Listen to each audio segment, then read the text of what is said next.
दिल्ली की सियासत में दम है क्योंकि माहौल यहां गर्म है। और क्यों ना हो, क्योंकि मुकाबला दिग्गजों का है। किरण बेदी बनाम अरविंद केजरीवाल बनाम अजय माकन। और किरण बेदी ने एक ब्लूप्रिंट जारी किया है। सवाल ये कि क्या ये गेम चेंजर है? तो दिल्ली का नेता कैसा हो, मेरे साथ तीन खास मेहमान जुड़ रहे हैं। आम आदमी पार्टी की तरफ से सोमनाथ भारती, बीजेपी की तरफ से सुधांशु त्रिवेदी और कांग्रेस की तरफ से आलोक शर्मा। आप तीनों का स्वागत है। और साथ ही मेरे साथ ये युवा हैं जो कि अपनी अपनी पार्टियों से ताल्लुक है। एनएसयूआई से हैं मेरे साथ, एबीवीपी से और आम आदमी पार्टी की स्टूडेंट्स विंग CYSS। आप सबका स्वागत है। सबसे पहले सोमनाथ भारती, आपसे शुरू करना चाहूंगा कि दिल्ली अपनी उम्मीदें अरविंद केजरीवाल में क्यों ढूंढे, और आपके 30 सेकंड शुरू होते हैं अब। देखिए, सबसे पहली बात जो आज हम सबको राजनीति में लेके आई, जो खालीपन क्रिएट किया भाजपा और कांग्रेस जैसी पार्टियों ने, जो शहीद भगत सिंह, जो कि नौजवान बैठे हैं, शहीद भगत सिंह ने अपने फांसी के एक दिन पहले कहा था कि मां, मुझे नहीं लगता कि हमारा देश आजाद होगा, गोरे बाबू जाएंगे और काले बाबू आएंगे, भूरे बाबू आएंगे। वही हुआ। उसको पूरा करना है, भगत सिंह के सपने को पूरा करना है। एक तरफ कांग्रेस जैसी पार्टी है जो कि कहती है कि बच्चियां रात को घर से बाहर ना निकले अगर उनको असुरक्षा का डर है। एक तरफ हमारी भाजपा जैसी पार्टी है जो कहती है बच्चियां जींस ना पहने, मोबाइल फोन ना यूज करें। इसको ऐसी पार्टियों के, ऐसी विचारधारा के विरोध में जो पार्टी आई अरविंद केजरीवाल के नेतृत्व में, हम चाहते हैं कि हमारी इतनी सुरक्षा हो दिल्ली के अंदर, हमारी लड़कियां, हमारी बच्चे, हमारी महिलाएं रात को 12 बजे बगैर किसी डर के दिल्ली की सड़कों पे घूम पाए। हम ये व्यवस्था चाहते हैं जी।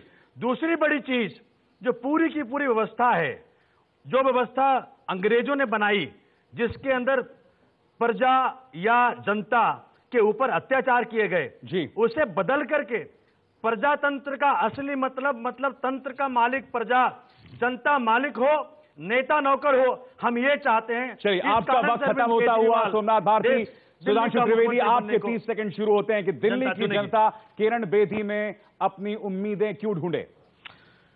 देखिए, नेता ऐसा होना चाहिए जिसकी नीयत साफ हो। किरण बेदी जी का अनब्लेमिश ट्रैक रिकॉर्ड है। ऐसा नेता होना चाहिए जिसका प्रूवन ट्रैक रिकॉर्ड हो एडमिनिस्ट्रेटिव क्षमता देने का। आईपीएस अफसर के रूप में प्रधानमंत्री इंदिरा गांधी जी की गाड़ी का चालान करने से लेकर तिहाड़ जेल के कैदियों तक के लिए उन्होंने करके दिखाया है। केजरीवाल जी ने एडिशनल कमिश्नर के रूप में क्या करके दिखाया, ऐसी तो मुझे कोई जानकारी नहीं है। तीसरी बात, समझदार होना चाहिए, यह न कहे कि 49 दिन के बाद गलती हो गई। चौथी बात, ऐसा व्यक्ति होना चाहिए जो एक ऐसी विचारधारा का प्रतिनिधित्व करता हो जिसकी राष्ट्रीयता के प्रति प्रतिबद्धता असंदिग्ध हो। यह ना कहे कि कश्मीर अलग हो जाना चाहिए, या इन दोनों पार्टियों की तरह कहे बटाला हाउस इनकाउंटर में आतंकवाद के आरोपियों के साथ खड़ा होना चाहिए।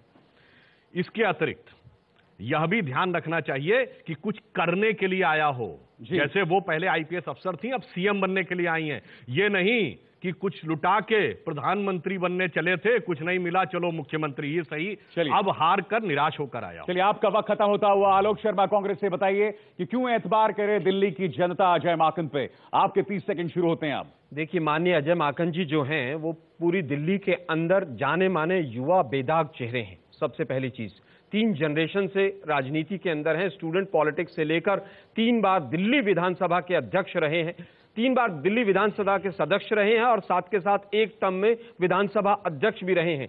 3 मंत्रालय बखूबी उन्होंने दिल्ली के संभाले हैं। केंद्र में 2 बार सांसद रहे हैं और उसके साथ साथ केंद्र में मंत्री भी रहे हैं। मैं समझता हूं उनसे ज्यादा एक्सपीरियंस एडमिनिस्ट्रेशन का बाकी के दोनों ही कैंडिडेट्स के किसी के पास नहीं है।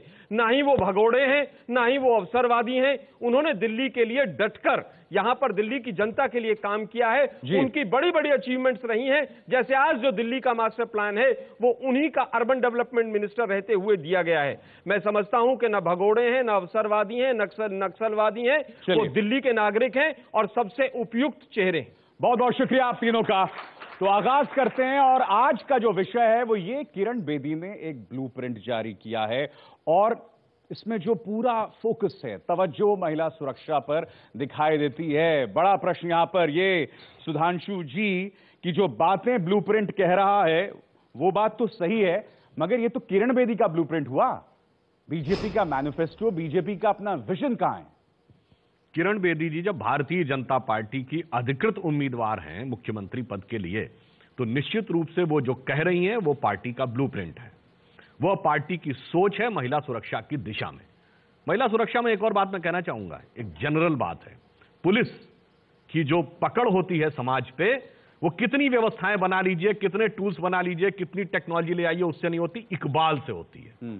डर होता है, पुलिस की वर्दी देखकर आदमी दूर से डरता है। किरण बेदी जी में वो क्षमता है, उनका ऐसा ट्रैक रिकॉर्ड है महिला सुरक्षा के संदर्भ में कि उनके कुर्सी पर बैठते ही वो इकबाल खुद ब खुद बुलंद हो जाएगा। तो सोमनाथ भारती भी दावा कर सकते हैं कि अरविंद केजरीवाल का भी डर था, जो वो दावा करते हैं कि भ्रष्टाचार कम हो गया था उस दौरान 49 दिनों में, पुलिस वाले परेशान नहीं करना चाहते थे। हाँ, तो इकबाल और डर तो उनका भी था। नहीं, मैंने महिला सुरक्षा के संदर्भ में कहा कि इस सब्जेक्ट के संदर्भ में उनका एक प्रूवन ट्रैक रिकॉर्ड है, इसलिए उन्होंने जो डिटेल्स बताए वो तो अपनी जगह है। बैठने के साथ ही ऐसे लोगों पर एक मनोवैज्ञानिक दबाव, उनका रुतबा है सोमनाथ भारती, उनके पास ब्रांड है जो आपके पास नहीं है। देखिए, सबसे पहली बात जो सुधांशु भाई ने कही है, इंदिरा जी की गाड़ी का चालान उन्होंने खुद अपने इंटरव्यू में माना कि मैंने चालान नहीं किया था, किसी और ने चालान किया था।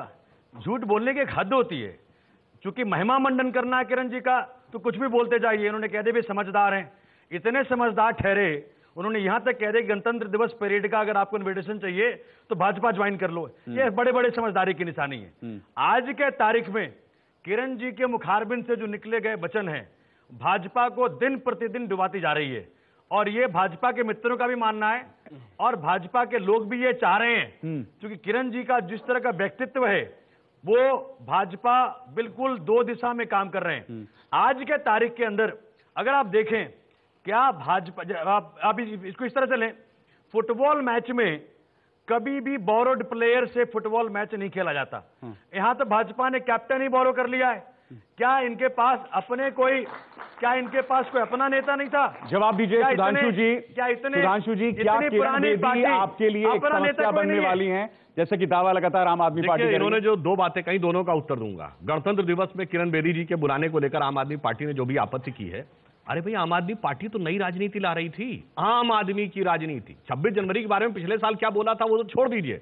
हमने आपातकाल में भी 26 जनवरी पे कोई आंदोलन नहीं किया था जब गणतंत्र का गला घोट दिया गया। फिर भी आप तो आम आदमी थे ना, आप तो कहते थे वीआईपी संस्कृति खत्म करेंगे, हम तो ये बताना चाह रहे हैं, प्रोटोकॉल नहीं होने देंगे। अब आप क्यों एक्स चीफ मिनिस्टर का प्रोटोकॉल चाहकर वीआईपी में बैठना चाहते थे? 1 लाख आदमी ने देखा, आम आदमी के रूप में आप जाके क्यों नहीं देखे उस गणतंत्र दिवस की परेड को? अब आपको प्रोटोकॉल भी चाहिए और वीआईपी सेक्शन में बैठने के लिए अधिकार और इन्विटेशन भी चाहिए। ये दोहरे चरित्र को दर्शाता है। चलिए, आलोक शर्मा, क्या किरण बेदी का ब्लूप्रिंट, क्या उनकी मौजूदगी एक गेम चेंजर है जो आपके लिए सिरदर्द का सबब हो जाएगी? देखिए, मोदी साहब ने भी बहुत ABCD, PQRS, 3D, 5D इस तरह के फार्मूले दिए थे, याद होगा। किरण बेदी जी ने भी अभी 5P, 6P दिए थे, अब वो कल 25 कोई पॉइंट का एजेंडा ले आई हैं। मैं जानना चाहता हूं दोनों पार्टियों से, आप भ्रष्टाचार से लड़ना चाहते हैं, आप बताइए पिछले 8 महीने के अंदर जिन बिजली कंपनियों के लिए आप कहते थे कि हमारी सांठगांठ है, आपने दोनों ने क्या एक्शन लिया? पहला सवाल। आप कहते हैं ब्रांड है, उनके खौफ से दिल्ली में क्राइम रेट कम हो जाएगा। मोदी जी का बहुत नारे सुने हमने, बहुत हुआ महिलाओं पर अत्याचार, अब की बार उनकी सरकार। उसके बाद national bureau of crime records कहता है 4 रेप पर डे हो रहे हैं। आप पहले दिल्ली के नेताओं को साइड किया, आपने हार मानी, फिर मोदी जी के चेहरे को साइड किया, आप उनके ऊपर भी नहीं जीत पाए, फिर ओबामा जी आए तो उनको भी आपने ट्विटर पे खेलना शुरू कर दिया कि उनके नाम पर वोट ले लेंगे, उनसे भी बात नहीं बनी तो किरण बेदी जी को ले आए। मैं समझता हूं दिल्ली में बीजेपी पहले ही हार चुकी है। दूसरी तरफ जो पार्टी केजरीवाल बार बार कहती है हमने भ्रष्टाचार खत्म कर दिया, तमाम चैनलों के पास जाकर देखिए, हजारों स्टिंग ऑपरेशंस पड़े हुए हैं लोगों के किए हुए दिल्ली पुलिस के खिलाफ के पैसे मांगे गए। दिल्ली जल बोर्ड का और दिल्ली ट्रांसपोर्ट डिपार्टमेंट का, नजफगढ़ के पटवारी के एसडीएम का, क्या उस समय पर स्टिंग ऑपरेशंस नहीं हुए थे? अगर हुए थे तो भ्रष्टाचार कैसे खत्म हो गया? और अगर इतना अच्छा सुशासन था तो 49 दिन में छोड़कर क्यों भाग गए फिर आप? चलिए, अब हम सवालों का सिलसिला शुरू करते हैं। पहला सवाल, इसका जवाब दे दूं क्या मैं? पहले मैं अभी लोगों का सवाल लेते हैं। हेलो सर, मेरा क्वेश्चन है सुधांशु सर से। सर, मेरा क्वेश्चन है सर, जब आपकी पार्टी सत्ता में नहीं थी तो आप दिल्ली को पूर्ण राज्य का दर्जा दिलवाने की बात करते थे, तो सर अब आखिर वो मुद्दा कहाँ गया? और ये हैरत में डाल देने वाला इसलिए सुधांशु जी, क्योंकि 2003 में आप ही तो लेकर आए थे संसद में उसका पूरा, और फिर वो सिलेक्ट कमेटी में दफन कर दिया गया। अब किरण बेदी भी उसके बारे में बात नहीं करती, आप भी नहीं बात करते हैं। इसका मतलब आप पूर्ण राज्य के दर्जा वाले मुद्दे पर संजीदा नहीं है। पूर्ण राज्य पाने की तकनीकी संवैधानिक व्यवस्था यह है कि दिल्ली की विधानसभा प्रस्ताव पारित करती और केंद्र उसको स्वीकार करता। 49 दिन इन दोनों ने मिलकर सरकार चलाई थी, प्रस्ताव पारित किया क्या? केंद्र में इनकी सरकार थी, प्रदेश में इनकी सरकार। जिन्होंने एक प्रस्ताव तक नहीं मूव किया 49 दिन में, वो आज हमसे प्रश्न पूछ रहे हैं। यदि कुछ हुआ है 20 साल पहले तो भाजपा की सरकार के समय। ये प्रस्ताव की छोड़िए, किरण जी ने ऑफिशियल बयान दे दिया है कि दिल्ली का पूर्ण राज्य का दर्जा इस वक्त कोई मुद्दा ही नहीं है, उन्होंने ऐसा कह दिया। अब भाजपा जैसी पार्टी जो कि बड़े डिंगे हाँकती थी कि हम भ्रष्टाचार खत्म कर देंगे, महंगाई खत्म कर देंगे, जो महिलाओं के प्रति अपराध उसको खत्म कर देंगे, एक भी चीज अगर ये कह दें कर दिया हो तो मैं राजनीतिक करियर छोड़ने वाला हूं। आप ये देखें, जनता को बोला कि भैया काला धन ले आएंगे, काला धन ले आएंगे। काला धन छोड़िए, इन्होंने परफेक्ट एक फिगर दिया था 15 लाख रुपए सबके अकाउंट में आने वाले हैं। आज ये कह रहे हैं कि पता नहीं कितना पैसा है कि नहीं है पैसा। चतुर्वेदी साहब जब भ्रष्टाचार के खिलाफ बोले, उनके चक्कर में जिन नेता के ऊपर आरोप लगा, जेपी नड्डा साहब, उनको हेल्थ मिनिस्टर बना दिया। अच्छा करप्शन के खिलाफ लड़ रही है। ठीक है, कोई भी मुद्दा हो, आप देखो 7.5 लाख रुपए का मोदी साहब ड्रेस पहनते हैं, उसमें लिखा होता है उनका नाम। ये गरीब जनता के साथ मजाक नहीं तो क्या है।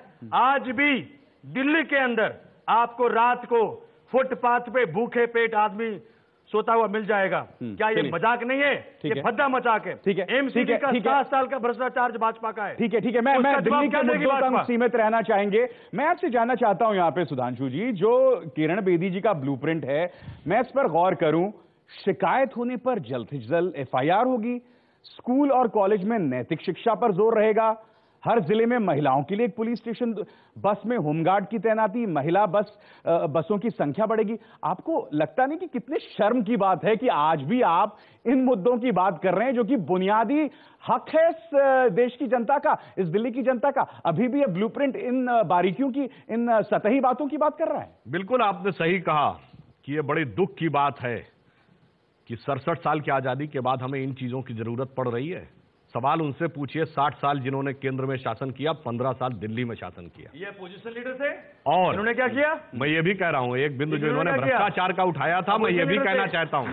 इन्होंने क्या आज तक भ्रष्टाचार की बात इन्होंने कही, तो ये बताइए, आपने 5 स्टार होटल में 500 रुपए की चाय तो सुनी होगी, 20,000 रुपए की चाय आम आदमी को पिला रहे हैं। और ये 20,000 पर ही फिगर क्यों रुकी? क्योंकि 20,000 इलेक्शन कमीशन से कैश लेने की मैक्सिमम लिमिट है। 20,100 पे आपको सबूत दिखाना पड़ेगा किसको पिलाया, और भोजन कराते तो फिर भी हो सकता है इतने लोग, चाहे तो कितनों को पिला दो, 20,000 रुपए लेके अपना करते रहो। और 49 दिन में वैगन आर से प्लेन के फर्स्ट क्लास में पहुंच गए, 5 साल में तो अंतरिक्ष यान में पहुंच जाएंगे। नहीं, मेरा सवाल वो था ही नहीं, मेरा वो सवाल था ही नहीं। मैं आपसे कह रहा हूं जो ये बातें इस तरह से की जा रही हैं, और सबसे बड़ी बात, हर महीने रेडियो पर दिल्ली के लोगों से बात करेंगे किरण बेदी, मोदी जी को कंपटीशन मिलने वाला है साहब, बच के रहिएगा। मोदी जी देश से बात कर रहे हैं, हमारा हर मुख्यमंत्री अपने अपने तरीके से संवाद कर रहा है। किरण बेदी जी मुख्यमंत्री के रूप में दिल्ली की प्रदेश की जनता आलोक शर्मा, संवाद शब्द से शुरू करना चाहूंगा, जरूरी है। ठीक है, जो संवाद शब्द है वो संवाद ही बीजेपी का टूट गया है दिल्ली की जनता से, और संवाद टूटने में ही मजबूरी में किरण बेदी जी को लाया गया है। संवाद टूटने के कारण ही मोदी साहब की रैली फेल हुई है। संवाद टूटने के कारण ही 300 मंत्रियों को, सांसदों को, तमाम लोगों को यहां पर दिल्ली में चुनाव में उतारा गया है। लेकिन वो संवाद वास्तव में वापस स्थापित नहीं होने वाला। त्वरित रिएक्शन आपसे कि मैं अगले सवाल पे जाऊं। देखिए, सबसे बड़ी बात जो आज सुधांशु जी भी कह रहे हैं, हमारे मित्र आलोक जी भी कह रहे हैं, कारण क्या है कि दोनों पार्टियों ने आज तक कभी भी जन सेवा से राजनीति करी नहीं, जन सेवा की भावना रही नहीं। एमसीडी का 7 साल का भ्रष्टाचार जो भाजपा का रहा है, आज दिल्ली अगर नरक है, इसको बनाने का श्रेय भाजपा को जाता है। अगर आज देश में एक जनता गरीब और शिक्षित है, तो इसका श्रेय कांग्रेस भाजपा दोनों को जाता है। चंद्रमा पर जो पहुंचे और मंगल पर पहुंचे, उसका श्रेय भी कांग्रेस को जाता है। और बता रहा हूं, देखिए ऐसा है कि अभी एक किसी मित्र ने मुझे कहा कि जिन जिन पॉलिटिकल पार्टीज का पॉलिटिकल बेस गरीब का तबका का रहा है, उनका वोट बैंक स्ट्रांग रहा है। दोनों पार्टियां चाहती हैं। मुद्दे से मत भटकाइए, दिल्ली का बताइए 49 दिन में क्यों छोड़कर भागे? जनता गरीब रहे और जनता शिक्षित रहे, और जहां तक 49 दिन के कहने में बहुत अच्छा लगता है, सब कुछ हो जाएगा। कुतुब मीनार के ऊपर लाल किला बना देंगे, कुतुब मीनार बना देंगे। नहीं, मगर सवाल ये है सोमनाथ जी, तो बताइए पैसा कहाँ से बांग्लादेश से आएगा? छोड़ने की जो बातें मैं बता रहा हूँ। नहीं, अरविंद जी देखिए, आप जो बात कह रहे हैं, बस एक मिनट आलोक जी, एक मिनट आलोक जी, आप जो बात कह रहे हैं उसमें दम है कि चलिए जनता अशिक्षित रहे, उसमें एक साजिश हो सकती है। मगर जब अरविंद केजरीवाल इस तरह की बातें करते हैं जिसमें उन्हें चुनाव आयोग से नोटिस मिलता है, तो वो भी वही लहजा है। आप चाहते हैं जनता शिक्षित रहे, आप चाहते हैं कि जनता उसी खांचे में फंसी रहे कि साहब उनसे रिश्वत लो मगर वोट मुझे दो, तो आप भी उसी सियासत के बने हुए हैं। पहले मैं उनके बात का जवाब दे दूं। 49 दिनों छोड़ने की बात नहीं, वो कई बार आप जवाब बता रहा हूं। नहीं, आप जवाब इसी कई बार जी छोड़िए। मेरा सवाल, ये दोहरे मापदंड हैं आपके, ये आपके दोहरे मापदंड हैं। साल में कभी नहीं कहा किसी भी राजनीतिक, ये जो घिसा पिटा सवाल पूछा जाता रहा है बार बार भाजपा कांग्रेस के पास, उनके पास कहने को कुछ भी नहीं है। सबसे बड़ी बात जो विधानसभा के पटल पे हुई, जैसे ही भाजपा के भ्रष्ट और कांग्रेस के भ्रष्टों ने ये भाप लिया, सोमनाथ जी आप न जाने कितनी बार इसी मंच पर बात आप मुद्दा बना रहे हैं क्या? नहीं बना रहे हैं। दोनों प्रयोग किया था, आप टोपियां बनाई, मुद्दा उठाया था। दोनों पार्टियों के भ्रष्ट आपने बहुत अच्छा मुद्दा उठाया था सोमनाथ जी, आपने बहुत अच्छा मुद्दा उठाया था। ये दोनों पार्टियां मिली भगत करके जानी पहचानी चीजों को बदस्तूर जारी रखना चाहती हैं। जो इन दोनों का हाथ दिखा, जनता ने खुले देखा कैसे जाकर के कांग्रेस के लोग। चलिए आप मेरे सवाल का जवाब देना चाहते हैं, आप मेरे सवाल का जवाब नहीं देना चाहते जी, मैं काउंटर करना चाहूंगा और मैं जवाब दे रहा हूं। आइए उसी पर आइए। जो अरविंद केजरीवाल साहब ने स्टेटमेंट कहा, उसके दो पहलू हैं। पहला पहलू ये है कि जब भाजपा और कांग्रेस के भ्रष्ट नेता आपको आपके ही लूटे पैसों को वापस, ये क्या तर्क हुआ? माफ कीजिएगा, ये कैसे तर्क हुआ? ये क्या तर्क हुआ? आप किस तरह की नैतिक शिक्षा लोगों को दे रहे हैं? आप किस तरह की नैतिक शिक्षा लोगों को दे रहे हैं? ये बताइए, किसी चोर या स्मगलर से पैसा लेके सरकार खजाने में जमा होगा क्या? आप रखना चाहेंगे? यदि आप मानते हैं तो ये आपकी अराजक मनोवृत्ति का प्रतीक है। सुन लीजिए देखिए, कारण क्या है कि हम बहुत सतही तौर पर बात करते हैं। इन दोनों पार्टियों ने कभी भी तौर पर नहीं कर रहे हैं बात। आपने इलेक्शन कमिशन में राइटिंग में माफी मांगी है उस स्टेटमेंट पे, कमीशन और उसी स्टेटमेंट को आप आकर यहाँ जस्टिफाई कर रहे हैं। ने जब कॉमनल हार्मोनी को डिस्टर्ब करने की बात करी, इलेक्शन कमीशन ने यह भी कहा, जब राहुल जी ने उटपटांग बातें करी, मुद्दे पे आई ना, देखिए मुद्दा आपने उठाया। विशार जी, मैं उत्तर देना चाहूंगा विशार जी, दोनों विषयों पर। क्या ये बड़ा मुद्दा नहीं है? पूरी तरह की दोनों पार्टियां आज तक अपने डोनर्स लिस्ट को बताने को राजी नहीं है। क्या बड़ा मुद्दा नहीं है? हमाम में तीनों एक से मतलब दिल्ली नहीं बता रहा हूं जी, मैं आऊंगा आपके पास। अगला सवाल लेता हूं। अगला सवाल लेते हैं। मेरा सवाल आलोक जी से है। अभी आलोक जी ने कहा कि मोदी जी से संवाद टूटने के कारण किरण बेदी जी को लाया गया। लोकसभा चुनाव में भी हमने कांग्रेस को देखा है, आप फिर से राहुल गांधी पे दाव लगा रहे हैं, राहुल गांधी रोड शो कर रहे हैं। आपको उम्मीद है कि वापस कांग्रेस दिल्ली में सरकार बना पाएगी? क्योंकि ये सवाल लाजमी है। अगर बेशक उस रोड शो में हजारों जुट रहे हैं जैसा कि आप दावा करते हैं, मगर आपको ये लगता है कि जनता का मोहभंग हो चुका है कांग्रेस से और लोग आ रहे हैं तो ये देखने कि भैया युवराज दिखता कैसे है, मगर वोट नहीं देंगे संभवतः आपको? अगर मेरे छोटे भाई ने वो भीड़ देखी होती राहुल गांधी जी के रोड शो में जो थी, तो शायद ये प्रश्न नहीं आता। राहुल गांधी जी ही थे जिनके नेतृत्व में यूपीए 1 से यूपीए 2 आए, हमने 5 कहना पड़ता था कि और आप देखिएगा, मैं बता देता हूं 10 तारीख को 3 बजे आप मुझसे पुनः बात कीजिएगा। माननीय राहुल गांधी जी के नेतृत्व में कांग्रेस की सीटें भी बढ़ेंगी और वोट परसेंटेज भी बढ़ेगा। अब मैं पूछना चाहता हूं कि जो उन्होंने कहा कि 60 साल में कांग्रेस ने क्या किया, 60 साल में महिला सुरक्षा के लिए भी हमने बार बार कहा कि इस विषय पर राजनीति मत कीजिए। हमने नहीं कहा कि रेप कैपिटल, आप दोनों पार्टियों ने दर्द को बेचा है। आप दोनों पार्टियों ने सैनिकों की शहादत पर वोट मांगी है। आप कहां पहुंच रहे हैं आलोक जी? दिल्ली पर रहिए। महिलाओं के रेप पर आपने वोट मांगा है। कांग्रेस के साथ दिक्कत यह है 60 साल के पाप छुपाना इतना मुश्किल हो जाता है कि फिर आप इस तरह की बातें करने लगते हैं। कुछ मीडिया चैनल्स को कांग्रेस का इतिहास नजर नहीं आता है, कांग्रेस के पाप शब्द इस्तेमाल करने पड़ते हैं मीडिया चैनल्स को। मैं कहना चाहता हूं, बताइए मोदी जी ने रोहिणी के अंदर जब रैली हुई थी तो क्या कहा था? वोट डालने जाएं तो निर्भया का रेप केस ध्यान रखिएगा, आज 4 रेप के पर डे दिल्ली के अंदर हो रहे हैं, बीजेपी भी चुप है। मैं पूछना चाहता हूं, हाथ कंगन को आरती क्या, यही तो मॉडल है आपका, खामोश है, यही तो मॉडल है ना आपका, क्योंकि दस्तूर वो चीजें जा रही हैं, बदल कहां रही हैं चीजें वहां पर। देखिए, दुर्घटना होना एक चीज है, दुर्घटना पर प्रतिक्रिया और उस प्रतिक्रिया की संवेदनशीलता दूसरी चीज है। हमारी सरकार की प्रतिबद्धता और संवेदनशीलता दोनों किसी भी विषय पे, गरीब आदमी का विषय हो, फायदा क्या हो रहा है? जैसे टेक्नोलॉजी के नजरिए से आप देखें तो हमारी सरकार ने आकर एक मोबाइल ऐप बनाया जिसको लॉन्च किया दिल्ली पुलिस ने, कि अगर किसी भी महिला के आपके स्मार्टफोन हैंग करते रहते हैं, मोबाइल ऐप की बात कर रहे हो, तो उसके अंदर चंद मिनटों में बीजेपी क्या सहयोग तर्क दे रही है। अगर वो टेलीफोन कॉल भी होती है तो मोबाइल फोन का जो निर्भया फंड था पहुंच सके, ज्यादा से ज्यादा सीसीटीवी कैमरे और 1000 करोड़ का जो निर्भया फंड बना था महिला सुरक्षा के लिए, उसका इन्होंने क्या किया? आज चले आम सरेआम लड़कियों को छेड़ा जाता है, उसके लिए क्या किया? आम आदमी पार्टी ने फैसला किया पूरे दिल्ली के डार्क कॉर्नर्स को, पूरे दिल्ली के क्राइम जोन एरियाज को सीसीटीवी से लैस कर देंगे। अरे इन्होंने भी सीसीटीवी लगाए थे, ओबामा जी आए थे, ओबामा जी के लिए लगाए गए हैं, पिछले ओबामा के लिए लगाया, वो हम कर चुके हैं जो आप कह रहे हैं। सवाल ये कि जो आप ब्लूप्रिंट की बात कर रहे हैं किरण बेदी जी के नेतृत्व में, क्या आप इंश्योर करेंगे जो रिलायंस की कंपनियां बिजली घोटाले में शामिल थी उसके खिलाफ कार्रवाई होगी, 30% का वादा पूरा कर पाएंगे? क्या आरटीआई के अंदर आ पाएंगे? क्या अपनी फंडिंग को ट्रांसपेरेंट कर पाएंगे सब?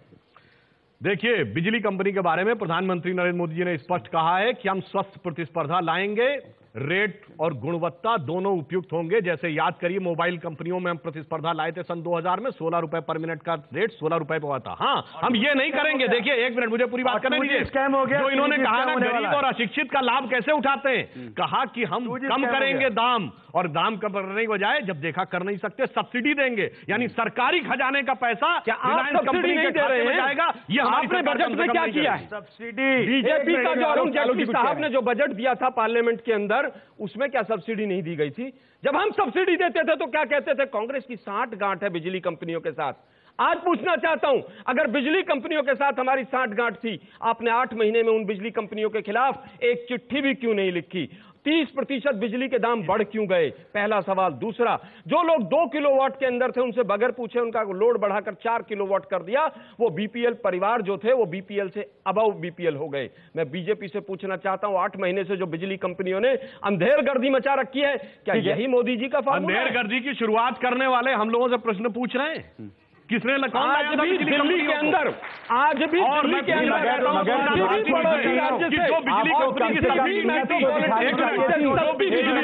सब्सिडी बजट के किस मत से दी थी?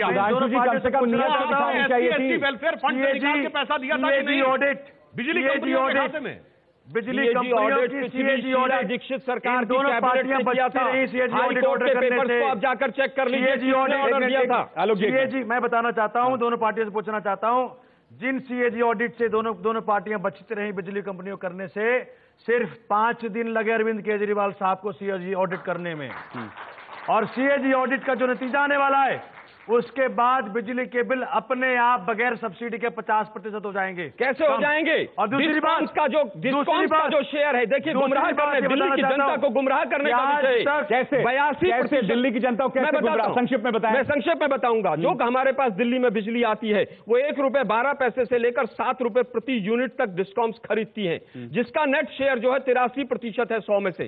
13% केवल ऑडिट के दायरे में है, और पहले भी डीआरसी इसका ऑडिट करती रही है।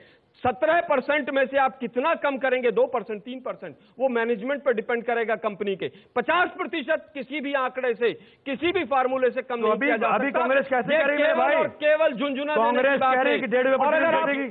200 कांग्रेस तो कह रही है, अभी 200 झूठ बोल रही है। 400 यूनिट जो कांग्रेस ने भी कह रही है, जवाब दीजिए सोमनाथ भारती के सवाल के जवाब दीजिए। कह रही है, दे रहा हूं। अगर जो कांग्रेस उसी मुद्दे पे आई है, मैं सोमनाथ जी की बात सुन रहा हूं। नहीं, जो कांग्रेस कह रही है, क्या वो झूठ बोल रही है?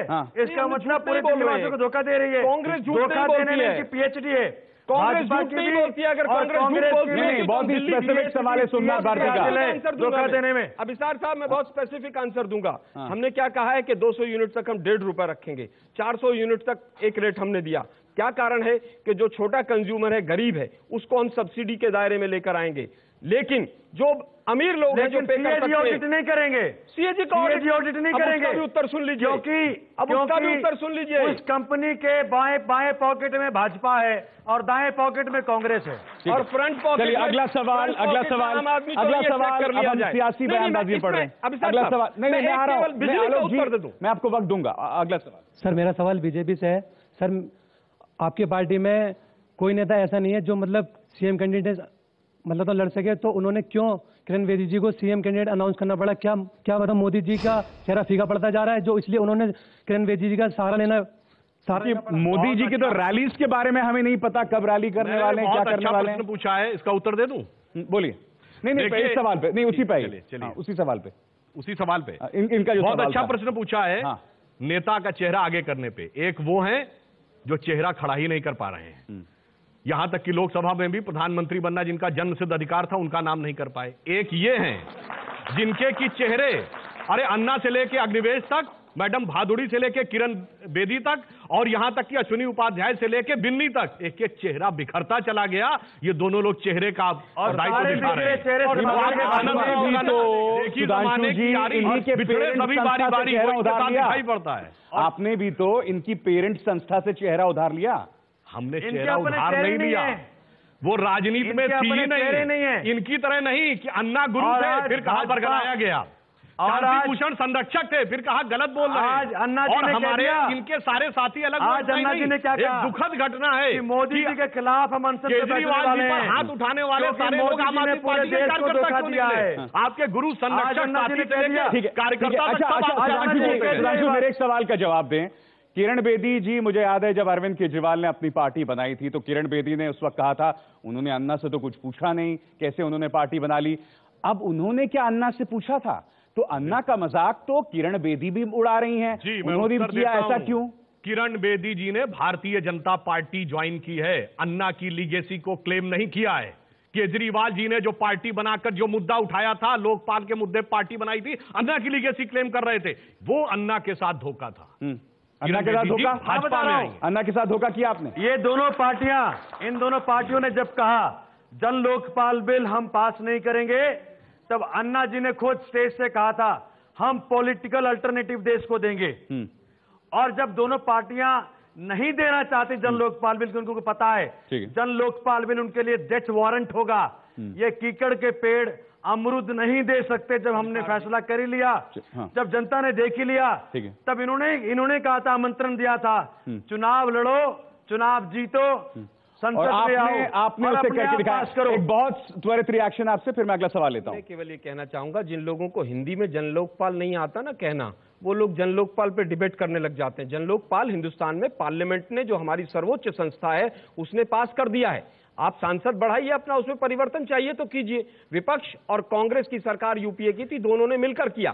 आज आप केवल इन शब्दों को भुनाना चाहते हैं। जनलोकपाल में कितने करप्ट पकड़े गए? इसके अलावा कुछ भी नहीं है। कितने करप्ट ना बीजेपी ने ना कांग्रेस ने। अन्ना तो कह रहे हैं वो लागू ही नहीं हुआ जनलोकपाल। जवाब दे, आज जनलोकपाल में कोई पकड़ा नहीं जाएगा। और सूचना के अधिकार कांग्रेस के जो अधिकारी है वो आज कहां है? नहीं करेगी बीजेपी और दोनों सवाल लेता हूं, नहीं करेगी, इसके अलावा कुछ नहीं किया। सर मेरा सवाल सोमनाथ भारती जी से है कि वह और उनके नेता अरविंद केजरीवाल जी हमेशा भ्रष्टाचार की बात करते हैं। अरविंद केजरीवाल जी खुद इनकम टैक्स डिपार्टमेंट से निकले हुए, क्या उन्होंने वहां से भ्रष्टाचार का भी खत्म करने की सोची? दूसरी बात यह है कि एक सवाल बोलिए। अच्छा, अरविंद केजरीवाल साहब ने ये बिल्कुल देख लिया कि इस व्यवस्था के अंदर जो भ्रष्टाचार छुपा हुआ है, जो हर वक्त हर जगह पनप रहा है, उस भ्रष्टाचार को खत्म करने के लिए जो सबसे बड़ी टूल, जो सबसे बड़ा शस्त्र और अस्त्र जन लोकपाल बिल बनाने का प्रयास किया, भाजपा कांग्रेस दोनों ने उसको डिफीट किया। और उसी को पूरा करने के लिए भ्रष्टाचार रहित, कांग्रेस रहित नहीं, भ्रष्टाचार रहित, भाजपा भी भ्रष्ट है, कांग्रेस भी भ्रष्ट है, दोनों पार्टियों की भ्रष्टाचार रहित सरकार देने के लिए वायदा करके कि हम पक्का कर देंगे और जनता दरबार लगे तो छत पे चढ़ जाएं। ये भ्रष्टाचार नहीं है। भागे सरकार से भी भाग पार्ट 2। हाँ, एक क्विक रिएक्शन, फिर मैं अगला सवाल लेता हूं। बोलिए। क्या बोल रहे थे आप? मैंने कहा कि इन्होंने जो बोला उससे साफ हो गया कि उन्होंने जाके रियलाइज किया कि अंदर नहीं कर सकते, तो नौकरी से भी भागे, वैसे ही जैसे सरकार से भागे थे। तो भाग मिलका भाग अगला सवाल, मेरा सवाल त्रिवेदी जी से है कि जब नरेंद्र मोदी जी कहते हैं कि महिलाओं के, वो हवा में उड़ रहे हैं इस समय ये सोच रहे हैं, ये नहीं सोच रहे हैं महिलाओं की सुरक्षा को बिल्कुल भी वो ध्यान नहीं रख रहे हैं, क्योंकि उन्होंने रामलीला मैदान में जब रैली की थी उस समय भी महिलाओं की सुरक्षा पे कुछ नहीं बोला था, और शाम को बसंत कुंज इलाके में निर्भया कांड फिर से दोहराया गया था। तो ऐसा क्यों, वो महिलाओं की सुरक्षा के ऊपर संजीत क्यों नहीं है? मतलब आप आधे घंटे इनके गुणगान करने में लगा सकते थे तो एक महिला सुरक्षा वाला मुद्दा भी उठा देते, उनका ये कहना है। देखिए, महिला सुरक्षा को लेकर हमारी सरकार की नीति और हमारी पार्टी की नीति बहुत पहले से स्पष्ट है। एक और बात मैं कहना चाहूंगा, बसंत कुंज का दुखद कांड हुआ था अभी कुछ दिन पहले, मगर उस हर कांड को आप निर्भया कांड के समकक्ष करने का प्रयास करना उचित नहीं रहता। अरुण जेटली साहब ने आर्थिक विश्लेषण कर दिया, कई हजार करोड़ का, सैकड़ों करोड़ का नुकसान हो गया है पर्यटन मंत्रालय को, पहले ही कर चुके हैं आप लोग निर्भया कांड। अच्छा चलिए, मुझे एक सवाल, मैं आप तीनों से 10-10 सेकंड में सवाल के जवाब लेना चाहूंगा। आप लोग इतनी महिलाओं की बात करते हैं, आपके यहां से 6 महिलाओं को उतारा है आपने, आपके यहां से 8, आप तो और भी महान है 5, ठीक है? तो ये क्या है? ये तो दोहरे मापदंड है। शुरुआत आप कीजिए, सिर्फ इतनी कम महिलाओं को सीखे। महिला सुरक्षा और महिलाओं का बहुत गहरा मामला है, ये कोई मजाक नहीं है। महिला सुरक्षा तब तक नहीं हो सकता जब तक कि आप अपराधियों को, नहीं देखिए, बलात्कारियों को माफ अपने कैबिनेट में बिठा, आप फिर मेरे मुद्दे से भटक रहे हैं। टिकट की बात, देखिए मैं कह रहा हूं टिकट्स कम क्यों दिए गए, सिर्फ 6 टिकट्स क्यों? मैं क्या बोल रहा हूं? हाँ बोलिए। इस पार्टी के अंदर वो सारे जितने भी योग्य लोग हैं, अगर आपके पास और महिलाएं उम्मीदवार थी जो कि लड़ना चाहती थी, आप भेज देते, हम उनको टिकट दे देते। हमारे पास जितनी महिलाएं आई, जितने उसमें से जो कोई भी रिप्रेजेंट कर सकता है कंस्टिट्यूंसी को, हमने उनको अपनी योग्यता के आधार पर, मगर महिलाओं को रिप्रेजेंटेशन नहीं मिला। आप बताइए, महिलाओं 8 कोई बहुत गौरवान्वित करने वाला फिगर नहीं है सुधांशु जी। देखिए, चुनाव में टिकट दिया जाता है संगठन में काम और जीतने की क्षमता दोनों को मिलाकर, मगर भारतीय जनता पार्टी भारत की एकमात्र पॉलिटिकल पार्टी है जिसने अपने संगठन में महिलाओं को 1/3 आरक्षण दे रखा है। भारती सर से मेरा सवाल है, मैं झारखंड का रहने वाला हूं और वहां बिजली की रेट बहुत कम है, स्पेशली जहां पर बीसीसीएल की कंपनी है, और लोग बिजली की बहुत खपत करते हैं बिना मतलब बेकार का। और दूसरा चीज, आप जो फ्री पानी की बात कर रहे हैं, वो हरियाणा और पंजाब में आपने देखा कि वाटर का लेवल कितना डाउन चला गया। इसके कारण कितना सस्टेनेबल है इन्वायरमेंट को लेकर के भी और आदमी के लिए भी। आप जो बात कर रहे हैं देख लिए पास्ट में, वो क्यों कर रहे हैं फ्यूचर में? सवाल नहीं, एक अहम सवाल है, क्योंकि इसका जवाब कोई नहीं देता। ये लोकलुभावन सियासत है, उसका पर्यावरण पर क्या असर पड़ेगा? 49 दिन में आप सस्टेन कर सकते हैं, मैं बताता हूं, 5 साल में नहीं कर सकते। बताता हूं सर, बोलिए। सीएजी ऑडिट पूरी होने दो। सीएजी ऑडिट जो 5 दिन में आम आदमी पार्टी की सरकार ने ऑर्डर करी थी, सीएजी ऑडिट एक बार ऑडिट हो जाए से रिलेटेड है, ये केवल गुमराह करने की बात है, ऑडिट हो जाए, कुछ नहीं है। जो आंकड़े और सुनने, जो 40,000 करोड़ का बजट है दिल्ली का, 800 करोड़ की बात नहीं हो जाने दीजिए। मैं आ रहा हूँ, मुझे समय दीजिए, अपनी बात पूरी करें, मैं रिएक्शन लेता हूँ। जो सीएजी ऑडिट हमने करी है, जैसे आप समझ लें एयरपोर्ट इतना बड़ा यूनिट, उसका कंजम्पशन दिखा रही है बिजली कंपनियां 0। ये बैकडोर से कमाई करती है और लॉस दिखाती है। आपको शायद पता नहीं होगा, ये बिजली कंपनियां बहुत ही बेईमानी कर रही है, जनता से आंकड़े छुपा रही है और लॉस दिखा रही है। दोनों की दोनों पार्टियों ने उस बड़ी कंपनी से पैसे ले रखे हैं, इस कारण से सीएजी ऑडिट नहीं करती। दूसरी बड़ी चीज, जो पानी की बात करी आपने, वाटर कंजर्वेशन के नाम पे एमसीडी हो या दिल्ली जल बोर्ड हो, इन दोनों के को यूज करके कुछ भी नहीं किया गया। एमसीडी में जिसमें भाजपा 7 साल से है, आज के तारीख में दिल्ली को नरक बनाने का श्रेय उसके पास है। और जितने भी नाले हैं दिल्ली के अंदर और सीवर हैं, दोनों को उन्होंने मिक्स कर दिया है। ठीक है, मैं समझ गया। अगला सवाल। मैं आम आदमी से ये सवाल करना चाहता हूं कि आप फ्री वाईफाई देने की बात करते हो, इससे साइबर क्राइम नहीं बढ़ेगा क्या? अरे भाई, साइबर भाई ना समझी का एक और सबूत मैं बता रहा हूं। बिजली और पानी पे फ्री वाईफाई वो चीज है, बिकॉज इंटरनेट आज के तारीख में ऐसा एक माध्यम है, अगर उसके जरिए सबको कनेक्ट कर दिया जाए तो हम सबके पास सरकारी फायदे को बड़े फास्ट पहुंचा सकते हैं। और जितने भी सिक्योरिटी कंसर्न्स हैं उसको हम लागू कर रहे हैं। और आज का युवा वर्ग फ्री वाईफाई से इतना खुश है क्योंकि पहली बार बगैर पॉकेट एक्सपेंसेस को देखते हुए उनको फ्री इंटरनेट मिल फ्री इंटरनेट मिल रहा। अगला सवाल बीजेपी का मैनिफेस्टो ना लाने का क्या ये कारण है कि क्योंकि आपके नेता बेदी हो या फिर इल्मी जी हो दूसरी पार्टी से आए हैं, उनमें एग्रीमेंट नहीं हो पा रहा है, या फिर आपके पास मुद्दों की कमी है और आपको डर है कि आप उनको पूरा ना कर पाएंगे और अकाउंटेबल नहीं रह पाएंगे जनता को? सुधांशु जी, देखिए, चूंकि चुनाव में केवल 10-11 दिन रह गए तो हम दिल्ली को केवल एक 5 साल के नजरिए में नहीं बांधना चाहते, हम इसको एक व्यापक 10-15-20 साल में कहां ले जाना चाहते हैं, इसलिए विजन डॉक्यूमेंट ला रहे हैं। ऐसा नहीं कि हम मैनिफेस्टो नहीं ला रहे हैं। एक बात मैं सीएजी वाली बात पे स्पष्ट कर देना चाहता हूं, जो इन्होंने कहा, देखिए मूर्ख बनाने का कितना बढ़िया तरीका। चलो मान लिया जो सीएजी पे आप बहस कर रहे हो उसमें नहीं जाता, बिजली लाएंगे कहां से? दिल्ली एक सिटी स्टेट है, प्राकृतिक संसाधन नहीं है।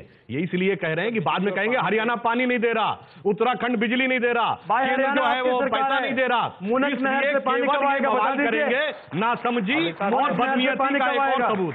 हरियाणा में आपकी सरकार है, वही आप लड़ने की तैयारी करेंगे ना, मुझे पता है। इन्होंने जो लॉलीपॉप दिया बातें करेंगे, फिर दोषारोपण दूसरों पे करेंगे, धरना प्रदर्शन करेंगे और देश में अपना जैसा कि आपकी आदत है मीडिया में। अगला सवाल लेता हूं मैं, क्या ओबामा का सहारा बीजेपी ले रही है और उस बात की पृष्ठभूमि में खुद मोदी के नाम पर कितना भरोसा है? अब बताइए, राजीव बब्बर साहब ने तो अपने पोस्टर में ओबामा साहब का नाम लगा दिया। अब ये तो हद हो गई ना, मतलब कूटनीति की इससे ज्यादा और मजाक क्या हो सकती है? देखिए, जहां तक ओबामा जी की विजिट का सवाल है, हम यह बात तो साफ कहना चाहते हैं कि यह हमारी भारतीय जनता पार्टी और मोदी जी की सरकार की जो विराट सफलता है अंतर्राष्ट्रीय स्तर तक, ये विजन दिखाती है कि हम कहां तक सोच रहे हैं। हां, मगर दिल्ली के चुनाव में मुकाबला दिल्ली के मुद्दों के ऊपर होगा, दिल्ली के विषयों के ऊपर होगा, दिल्ली की जनता के कंसर्न के साथ होगा। नहीं, मगर आपने क्या आपने ओबामा से कंसल्ट किया था जब आपने उनकी फोटो इस्तेमाल की थी राजीव बब्बर जी ने? नहीं, वो देखिए, ओबामा जी आए थे, उन्होंने उनके स्वागत के लिए कोई फोटो अपने हिसाब से प्रयोग कर लिया होगा। भारतीय जनता पार्टी के कैंपेन से उसका कोई मतलब नहीं। क्या सोमनाथ भारती जी, इनके पास ओबामा है, आपके पास क्या है? नहीं, इन्होंने तो कह दिया हमारे पास आम आदमी है। हाँ। हमारे पास आम आदमी रूपी कृष्ण हमारे साथ है और अर्जुन इस बार का महाभारत जीत के रहेगा। आम आदमी ने फैसला कर लिया है। और आलोक जी, ओबामा का भी है इनके पास, ओबामा, बेदी, मोदी, क्या करेंगे आप? अच्छा है, कम से कम आपको कांग्रेस की याद आई। लेकिन मैं बता दूं, ये 20 साल से इंतजार कर रहे हैं दिल्ली की जनता का कि इनको वोट मिल जाए, नहीं मिला। कांग्रेस को ही जनता ने भरोसा हमेशा दिया है। आज कांग्रेस के पास अपना विकास का इतिहास है 15 वर्षों का। हमने 125 पुल बनाए हैं, हमने मेट्रो चलाई है, हमने पर्यावरण को प्रदूषित होने से रोका है, सीएनजी का हिंदुस्तान का क्या पूरे विश्व का जो सबसे बड़ा बेड़ा है वो हम लेकर आए हैं। अभिसार जी, मैं इनसे पूछना चाहता हूं, पिछले 1 साल में डीटीसी की एक भी बस बढ़ी है? दोनों बता दें जरा। एक भी स्कूल सीनियर सेकेंडरी पूरी दिल्ली में पिछले 1 साल में बढ़ा है? दोनों बता दें। कहने में बहुत अच्छा लगता है। जहां तक ओबामा जी की बात है, सीधा सीधा कह रहा हूं, बीजेपी का संवाद समाप्त हो गया है। तमाम जगह ढूंढ रहे हैं कहां से कहीं संवाद बन जाए, कहीं से जनता को गुमराह करके किसी तरह से मुद्दों से भटका के हम वोट लेके बेहतर। अगला सवाल अन्ना जी काला धन और जो मतलब व्यवस्था है उसके जन लोकपाल के खिलाफ आंदोलन करने वाले हैं। क्या भारतीय जनता पार्टी इसको चुनौती के रूप में ले रही है? क्योंकि जिन शब्दों का इस्तेमाल अन्ना जी कर रहे हैं मोदी के कार्यकाल के लिए, वो आपके लिए बहुत चिंताजनक बात है। एक ऐसा शख्स जो गैर राजनीतिक है, अगर वो नरेंद्र मोदी की आलोचना कर रहा है तो इससे बुरी बात आपके लिए नहीं हो सकती। कुछ सुधांशु जी, अन्ना जी के बारे में मैं सिर्फ ये कहना चाहूंगा कि उन्हें शायद कुछ तथ्यों की जानकारी उन तक लोगों ने न पहुंचाई हो। हमारी सरकार बनने के बाद पहला निर्णय क्या हुआ था? काले धन पर एसआईटी का गठित होना। और उसके बाद मुझे पूरी बात करने दीजिए। सांसद ने पार्लियामेंट में कह दिया हमारे जीते जी काला धन नहीं आ सकता है। मोदी साहब कह रहे हैं कि अरे भाई, आप काला धन ले जाके भर दिए वहां पे, अब हमको भाषण ना करिए, हमें अपनी बात पूरी करने दीजिए। आप बताइए ना, आप 627 नाम जो यूपीए सरकार ने सुप्रीम कोर्ट को दिए थे उसको 628 नहीं कर पाए। आप क्या एसआईटी का गुनगान? मैं उस मुद्दे का जवाब देना चाहता हूँ। अन्ना जी की बात नहीं है देश के अंदर। लोकपाल नामों में भाजपा के भी नेता हैं और कांग्रेस के भी नेता हैं शामिल। अरे भाई, ये धन रखी है जाके बाहर और ये धन लेने के लिए बाहर जा रहे हैं। बात की बात में विदेश में भाजपा के समय कांग्रेस के दोनों लोग बैठे हुए हैं।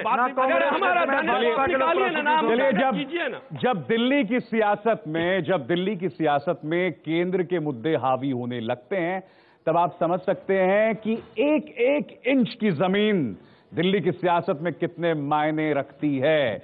बहुत बहुत शुक्रिया सोमनाथ भारती, सुधांशु त्रिवेदी और आलोक शर्मा इस चर्चा में शरीक होने के लिए, और हमारे तमाम ऑडियंस भी जो इसमें शरीक हुए, मगर एबीपी न्यूज पर इसी तरह से दिल्ली का नेता कैसा हो, इस मुद्दे पर चर्चा होती रहेगी। नमस्कार।